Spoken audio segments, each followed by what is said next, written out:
Okay, welcome to First Draft Live. I'm Mark Bonner, business editor-in-chief, coming to you live from New York. It's Friday, October 10th. For those of you new to the program this week, this is a show where we take the mess that is commercial real estate and wrestle it into something you can actually use. But quick reality check.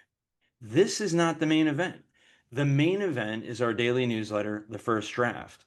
That's where the market's sharpest edges gets filed down into scoops before they hit the wires, charts before they hit the decks, and context before the PR spin. It's not for the casual reader. It's for closers, the ones who measure their days in term sheets and Fed minutes.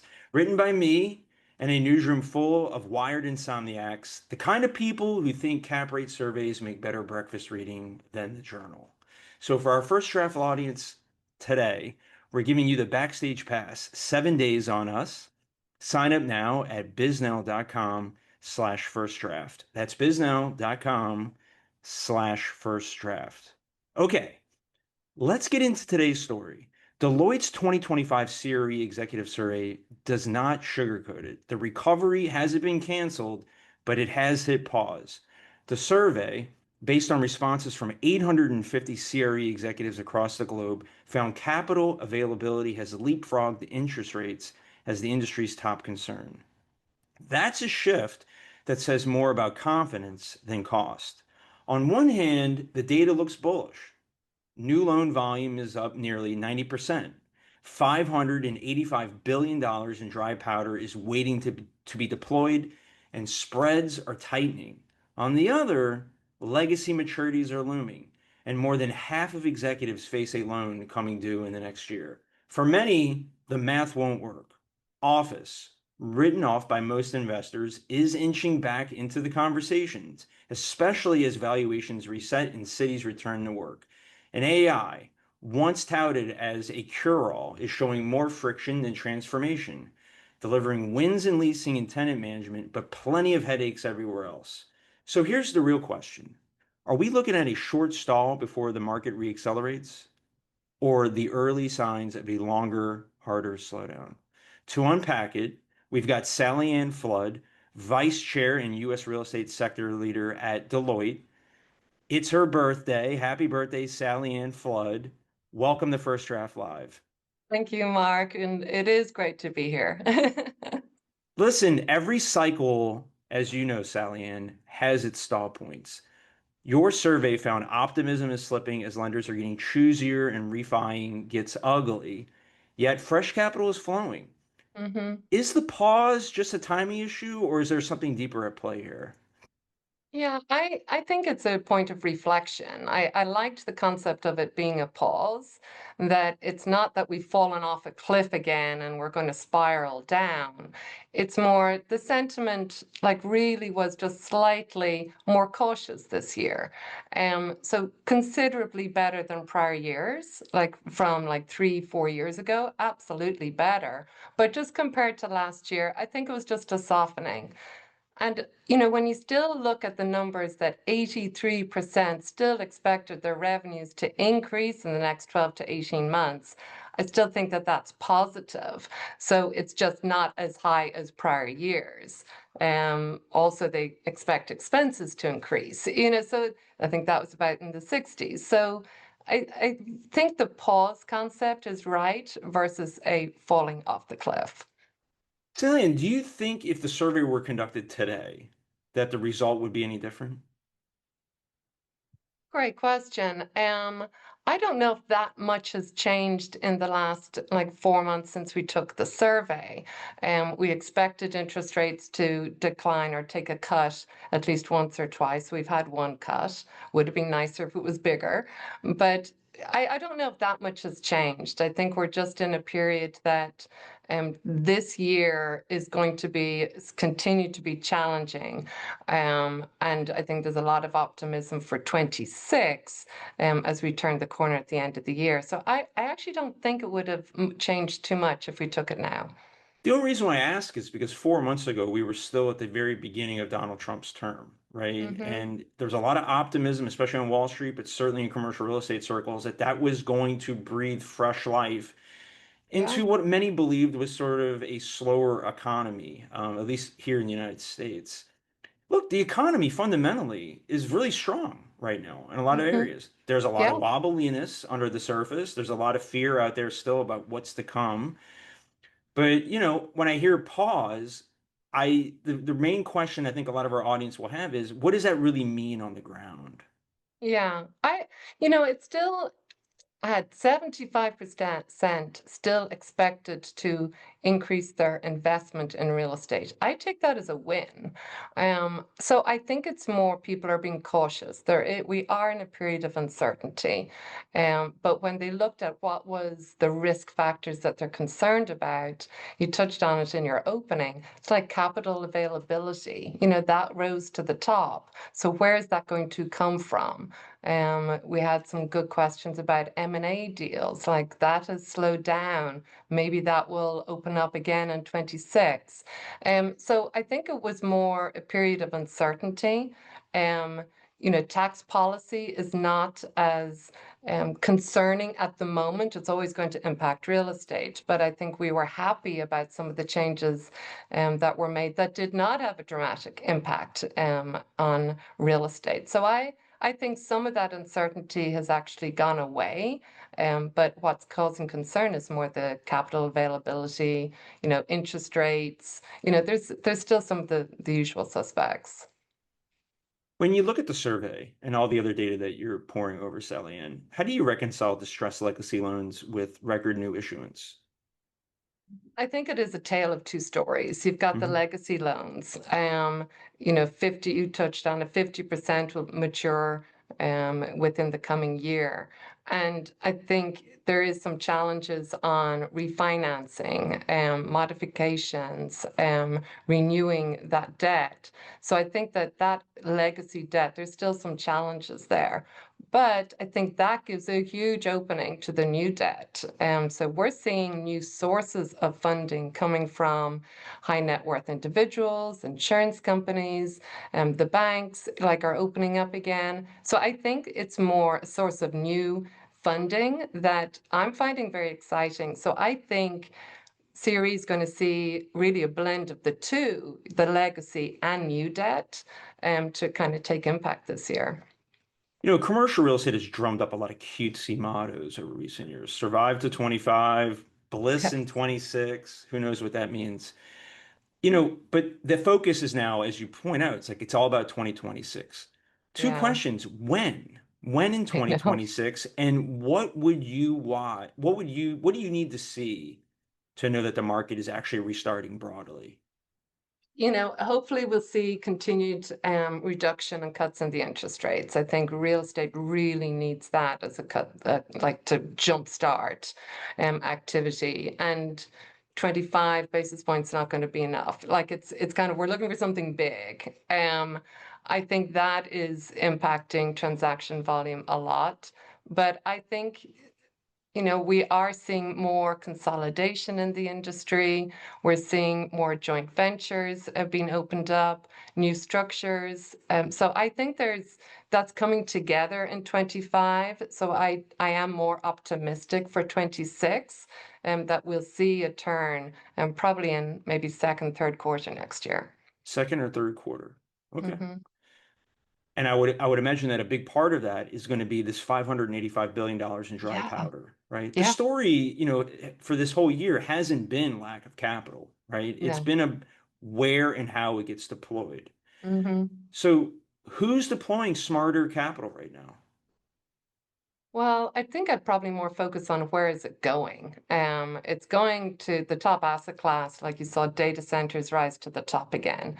Like you Sure. can't pick up the newspaper without seeing some new announcement of either a joint venture with organizations, institutions. But data centers are on fire.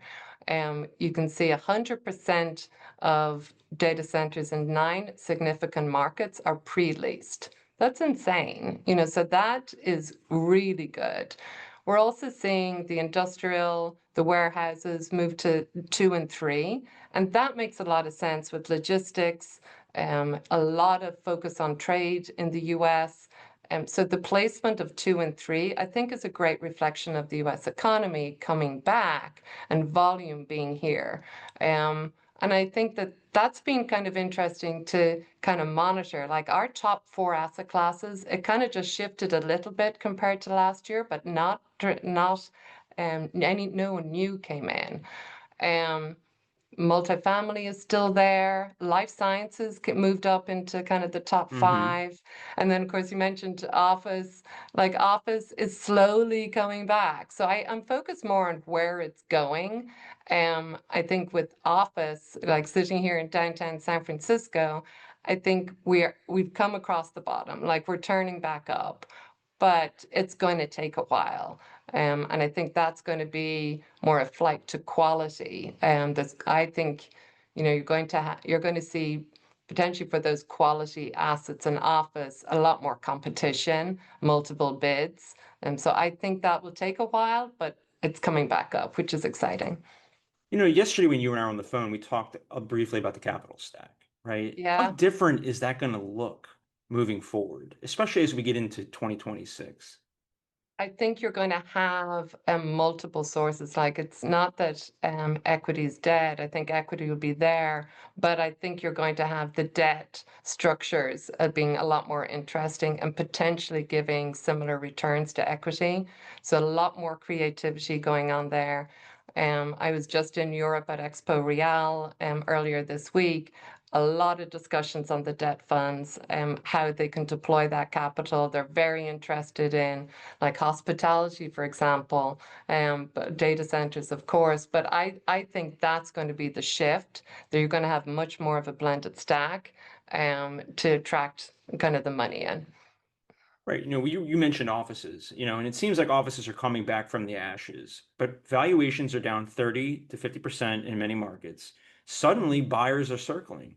Have we finally found the floor for office?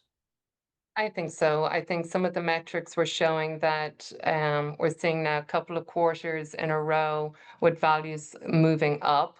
I work closely with NCREIF, and their returns are kind of showing again specific areas some uptick. But there's also concern about like the metrics for valuations. A lot of concern about the assumptions going in. There's still not a lot of transactions that you can point to. And so I think it was even 3% of survey recipients, they said they trusted the assumptions going in because there's not a lot of transactions. So I think we have seen a turn in valuations, but until we see an uptick in transaction volume, it is extremely challenging still to come up with the key assumptions underlying those models. Right. I mean, we've seen this movie before. There have been a Yeah. lot of predictions about this is now the new floor. We're coming back on office. I guess the question is, and I think I know what the answer is this actually the true reset that we've been waiting for, or do we believe this is value hunting before more pain? It's a great question. I think I think we have reached the bottom. I think we're on the uptick, but I think there's going to be a lot more pressure on the quality of the asset. Tenants have a lot of choices, and so there's a lot more. TI is going to have to be offered. There's a lot of competition, for some of these downtown assets. And I think until we see kind of all of the foreclosures take place, I think there was 12% still anticipated doing foreclosures with this debt wall. Until Mhm. all of that really irons out and those assets are then actually transacted upon, not just held, by the banks with empty buildings, until we see those assets come back out onto the market, we're not really going to see the big change. So I think we've started the change. Is it going to be a quick uptick? No, I think it'll be slow, but I think it's going to be really on these landlords developing these quality assets, looking at amenities, look at even working with mayor's offices and cities as to, okay, how do you make sure my building is safe outside? How do Mhm. you make sure all the amenities and entertainment zones and conference centers and convention zones, how do we participate more to help the cities be successful and not just think of yourself as like alone on an island. So I think a lot more collaboration with cities, with mayor's offices is going to be kind of critical to maybe like the downtown office Mhm. sector. You're just joining us. This is First Draft Live. We're unpacking Deloitte's 2025 CRE Executive Survey with Sally Ann Flood, who's calling in today from San Francisco. Sally, you talked about data centers. I mean, that is the secretariat of commercial real estate asset classes. Like, it's unstoppable. But there's a lot of headwinds out there for data center development, power, local politics. There's a lot of doomish scenarios out there about a bubble bursting at some future point in time, considering the strength of capital that's pouring into those things. The most interesting thing that I took away from the report was the survey shows that these executives that you all surveyed are cooling on AI after all of the hype from last year and obviously at this very moment. What do I make of that? What do you make Like, of that? well, I am in San Francisco, so while there is a risk of me being in a bubble, I am surrounded by all of the AI technology in the companies and listening to a lot of what they're saying. I think there's really two things. I think there was potentially a lot of hype last year, and in the survey, and that was reflected a lot of hope that potentially AI was going to solve everything. The reality is that it is hard to assess where it's going to make the biggest impact. Can it be transformative? Yes, but it's not just a scatter plot. You can't just throw it up and see, okay, it's going to fix all my problems. I think this is more reflection. The challenges are a reflection of and challenging to adopt the technology. Relooking at the processes was really important. Also, potentially a culture kind of shift, because who was driving the AI revolution in a company? Is it top management and not being really supported by those that deal with it every day? I think that's a challenge. And the big but is I think the technology companies are finally looking at real estate.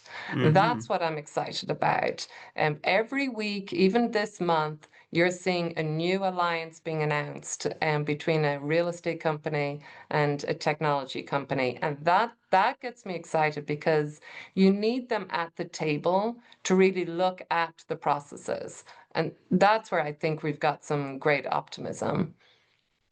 When you look through this survey, Sally Ann, there's a lot of top line items. And by the way, I think our producer shared the link in the chat. And please go check out the story. It's very deep. Sally Ann's quotes are all over our reporting on this. What is something that is below the surface in this report that maybe doesn't make the headline, but raised your eyebrow as you studied it? Think, and I touched a bit on it with connecting with, say, mayor's offices and cities for this new kind of future of real estate. And I think it touches on the alliances that I think real estate organizations have to participate in, either to get access to new markets. But I think there's really something to be said about the public-private partnerships. And this industry convergence with construction, with infrastructure, working with cities and states to kind of look at how you can have these long-term plays in cities, 10, 30-year programs. I think cities have to learn about how to attract the institutional investments and also the Mhm. real estate community. But I think that is kind of something that I did pause and have a look at a little bit more. Doesn't make always the headlines, but I think that's going to be interesting to see these strategic alliances, both from JVs, but also the public-private partnerships. So every downturn, if you want to call it a downturn, right, also is an opening, right? Yeah. And I think everyone on this call understands that, like, broadly, commercial real estate isn't in one just great downturn. There's many different asset classes that are on their own Yes. cycles. Some are up, some are down, some are in the middle. Some are going to come back again stronger than ever. Some are going to just flatline for a little while before they can grow again or go away. But the big unknown, I think, in today's pause is it sets the stage for a stronger rebound, perhaps, or a longer grind. What do you think is the biggest risk for the greater commercial real estate market between now and probably for all of next year? Like, what are you looking at?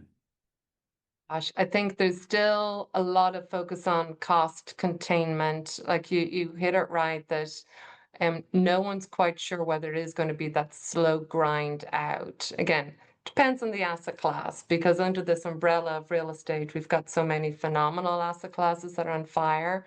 But overall, I think there still is a cost containment. They organizations, I feel, in order to get to that next level of efficiency, will have to relook at their data, relook at their processes, look at technology, how it can really bring an ROI.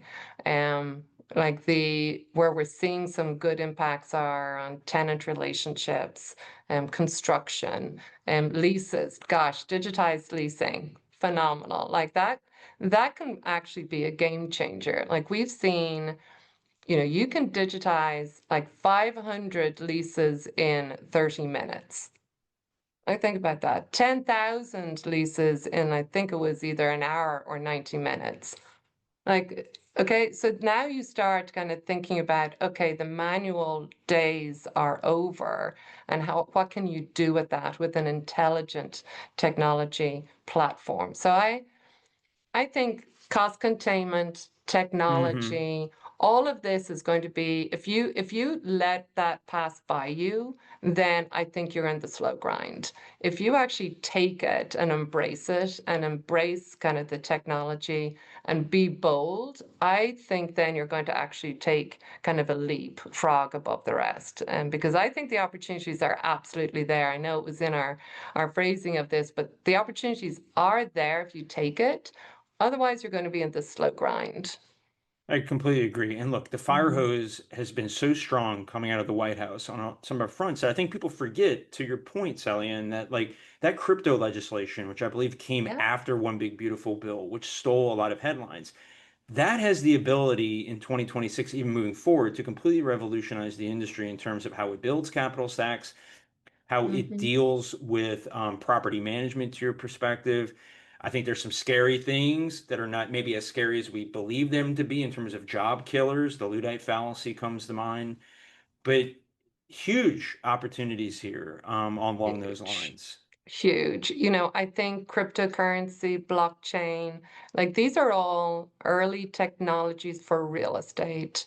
Um, and I think we had this in our prior year survey that until the big players really take a position and enter into kind of this technology and leveraging crypto and blockchain in a major way, I think we've a potentially a harder path to take, but it's there. So I Hmm. think the deregulation is absolutely helping. It is absolutely helping, and that's going to facilitate more people being engaged. But we need the big players to engage.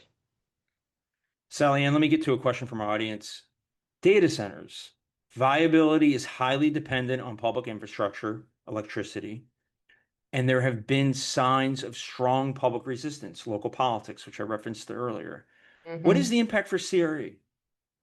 How does that You're get right. resolved? I don't know how you get it resolved, but it's true. The constraint is power. And I think it's this industry convergence. So you have to work closely with the utility companies, the power companies, the government sector, state, local business. So it isn't just real estate can go alone. And you're seeing that with the top players, that they are kind of really branding themselves as technology, power, real estate. It's not just real estate. So I think this industry convergence is ultimately critical for it to work. And you can't go alone because you'll just have that Mhm. backlash. But it's like the power is the constraint. And so I think people have to be creative. But no, really good point by one of your listeners. Okay, final question, Sally Ann. If you could leave the industry with one headline takeaway from the survey, what would it be? The technology revolution is here for real estate. I really believe this is the time that we can embrace it, and really see improvements to the bottom line by adopting the technology. That I think is exciting, and now's the time. Yeah, and look, for an industry that has been historically resistant to technological evolution and change, I think the pandemic really spurred that forward in a very significant way, in particular on the prop tech side of things. So yeah, I think I agree with you. And so I guess under the surface of what you said, Sally, and it sounds like you don't think it's happening fast enough. I'm, I don't think it's happening fast enough in that, but as I said earlier, I'm very excited. I think the technology companies are now looking at real estate. They've been working with the banks, they've been working with the insurance companies. I think real estate has been a sector that has not got attention, and that's what I'm excited about. Just keep a lookout on all these announcements. They're with the big players in the industry, they're with the big players in AI technology. And the combination of these two cultures is, to me, super exciting because I've seen both. I work with some of the technology companies here in the Bay Area. Seeing the combination of the two is exciting because we in real estate, we know our business so well, we know the processes. So we have to educate the tech companies as to what the roadblocks are and where the improvements can be made. And once we have them at the table, I think magic is going to happen. Sally Ann, thanks so much for being here today. You're welcome. No, thank you for having me, Mark. And have a happy birthday. Thank you. I will. If you missed any part of this episode or want to hear earlier shows, you'll find every conversation in your favorite podcast app. Just search First Draft Live. We'll be off next Friday, but look out for upcoming conversations with JLL CEO Christian Ulbrich, Industrious CEO and co-founder Jamie Hodari, and a special in-depth interview with WeWork CEO John Santora live and on stage with me at the CRETech conference in New York City on October 21st. Holler at me at the Javits Center. This is First Draft Live. Have a great weekend, y'all.